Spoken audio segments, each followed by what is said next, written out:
আসসালামু আলাইকুম ওয়া রাহমাতুল্লাহি ওয়া বারাকাতুহু। আমরা জানি পৃথিবীটা প্রকৃত অর্থে শান্তির জায়গা না। আল্লাহ সুবহানাহু ওয়া তাআলা এই পৃথিবীতে আমাদেরকে পাঠিয়েছে প্রশস্ত জমিনের যাবতীয় বিষয়গুলো উপভোগ করা আর আল্লাহ সুবহানাহু ওয়া তাআলার ইবাদত করা।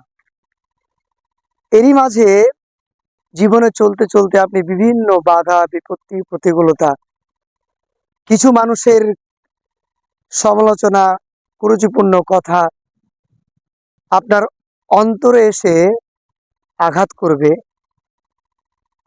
এবং চৌচির হয়ে যাবে আপনার হৃদয়টা। কিভাবে আপনি প্রকৃত শান্তি পাবেন এই অবস্থায়? আল্লাহ সুবহানাহু ওয়া তাআলার সামনে আপনি নিজেকে আত্মসমর্পণ করুন। সলাত আছে না?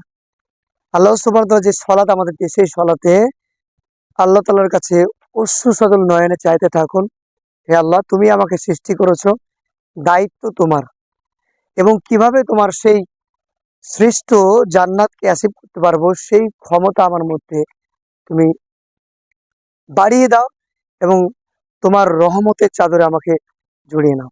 আসসালামু আলাইকুম।